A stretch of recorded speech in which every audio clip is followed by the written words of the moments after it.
नमस्ते बाल मित्रों, स्वामी विवेकानंद विद्यालय में एक बार फिर से स्वागत है। आज हम यहाँ इस वीडियो में मैं आपको जो है व्याकरण नंबर 1 मुहावरे इसका अभ्यास करेंगे हम। तो शुरू करते हैं। जब कोई वाक्यांश अपने साधारण अर्थ को छोड़कर विशेष अर्थ को व्यक्त करे तो उसे मुहावरा कहते हैं। जैसे नीचे दिए गए उदाहरणों पर ध्यान दीजिए। आपको बताया है यहाँ पर मुहावरा है चिकना घड़ा। तो उसका अर्थ होता है कि ऐसा घड़ा जो चिकना हो, यानी कि एनी जे सपाटी હોય છે એ ખૂબ લીસી હોય। વિશેષ अर्थ होता है कि जिस पर किसी बात का असर ना हो। અને એ જો મનુષ્યના જીવનમાં એને આપણે એનો अर्थ કાઢીએ તો મતલબ શું થશે કે એકદમ ચીકણા ઘડા જેવું કે આની પર કોઈ બી વાતનું અસર થશે ને કેટલું બી સમજાવો પરંતુ જે આપણી વાતો છે જે એની પર જાય તો છે, પરંતુ જેવી રીતે કોઈ બી વસ્તુ एक લીસી સપાટીવાળા ઘડા પર મૂકવાથી નીચે લપસીને નીચે પડી જાય છે, એવી જ રીતે એ માણસ પણ એવો છે કે એને કોઈ બી વાત સમજાવવામાં આવે તો શું થશે, એની પર કોઈ અસર થશે નહીં, સીધું ત્યાંની વાત એ લપસીને નીચે दूर ચાલી જશે। ओके मित्रों, चलो આગળ। होठ काटना तो होता है होठ को काटना, मतलब कि आश्चर्य में पड़ जाना।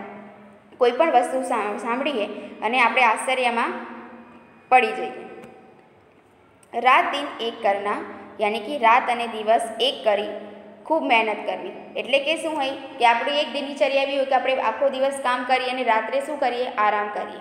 परंतु जेने मेहनत करवी छे अने पोताना समय पर काम पूरुं करीने जो आपवानुं होय ते शुं करशे, खूब कड़ी मेहनत करशे। एटले कि रात अने दिवसनो ए अंतर भूली जशे कि रात सुवा माटे छे अने दिवस काम करवा माटे छे।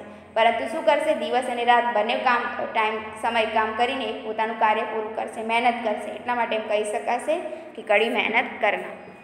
मुहावरे के प्रयोग में निम्नलिखित सावधानियां बरतनी चाहिए। हवे जोईए कि ज्यारे आपणे मुहावरे बनावता होईए बराबर या आपणे एनो उपयोग करता होईए त्यारे आपणे कई वातनुं ध्यान राखवुं जोईए। तो जोईशुं कि मुहावरे का प्रयोग उनके असली रूपों में ही करना चाहिए, उनके शब्द बदले नहीं जाते। जैसे कि अक्ल का दुश्मन एक मुहावरा है, यदि इसके स्थान पर अक्ल का शत्रु प्रयोग किया जाए तो यह गलत होगा। क्यों? जैसे कि दुश्मन का समानार्थी शब्द तो शत्रु भी होता है, लेकिन मुहावरा यह है कि अक्ल का दुश्मन, तो हम उसकी जगह पे अक्ल का शत्रु ऐसा बोल सकते नहीं है। अगर ये हम बोलते हैं तो ये गलत होगा। फिर दूसरा है कि 9 2 11 होना की जगह पर बराबर 9 + 2 तो 11 ही होते हैं, और उसका अर्थ होता है कि अपनी जगह से भाग जाना बराबर। और देखिए फिर दूसरे उसकी जगह 8 + 3 भी 11 होता है। तो हम ये जो मुहावरा है कि 9 2 11 उसकी जगह पर हम 8 3 11 होना, यह हम उचित उसका यूज़ कर सकते नहीं है, उसका उपयोग कर सकते नहीं है। अगर ये करते हैं तो अनुचित है। दूसरा नियम यह है कि मुहावरे वाक्यों में भी सोखते हैं, अलग नहीं। जैसे यदि कहते हैं कि कान काटना, तो इसका कोई अर्थ व्यंजित नहीं होता है, किंतु यदि ऐसा कहा जाए वह छोटा बच्चा तो बड़े बड़े के कान काटता है बराबर। मुहावरा है, लेकिन ऐसे ही हम मुहावरा सिर्फ मुहावरा बोल देंगे तो नहीं होगा, लेकिन एक पूरा वाक्य होगा तभी उस मुहावरे का अर्थ भी कोई निकलता है। इसलिए कोई भी मुहावरा हम वाक्य के साथ में ही बोलते हैं। तीसरा नियम है कि मुहावरे का प्रयोग करते समय इस बात का सदैव ख्याल रखना चाहिए कि समुचित परिस्थिति, पात्र, घटना और प्रसंग का वाक्य में उल्लेख अवश्य होना चाहिए। केवल वाक्य प्रयोग कर देने से संदर्भ के अभाव में मुहावरे अपने अर्थ को अभिव्यक्त नहीं करते बराबर। जैसे कि 9 2 11 होना यानी कि होता है भाग जाना। तो जैसे कि इस मुहावरे का प्रयोग स्पष्ट करेंगे तो वाक्य प्रयोग होता है कि शेर को देखते ही हिरण ने 9 2 11 हो गया बराबर। अब शेर है सामने, तो जो हिरण है वो उसके सामने से चल के तो जाएगा नहीं कि तू आ मुझे खा ले, तो क्या करेगा, वहाँ से भाग ही जाएगा। इसलिए हम इस वाक्य के साथ बोल सकते हैं बराबर। तो देखिए यहाँ पर शेर हिरण का शिकार करता है क्योंकि वह शेर का भक्ष्य है। कोई जीव जानबूझकर मरना नहीं चाहता, अतएव शेर को देखकर हिरण अपनी जान बचाने के लिए भागेगा ही। तो 9 2 11 होना का अर्थ व्यंजित हुआ, भाग जाना। यदि सीधा ऐसा वाक्य बनाया जाए, शेर हिरण 9 2 11 हो गया, तो मुहावरे का अर्थ बिल्कुल स्पष्ट नहीं हो पाएगा।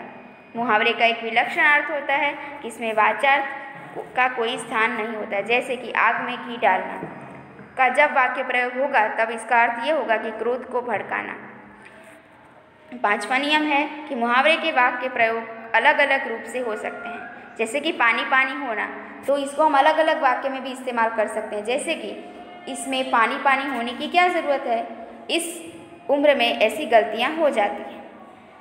तुम कुछ भी कहो, वह आज सबके सामने उन्हें पानी पानी करके छोड़ेगा।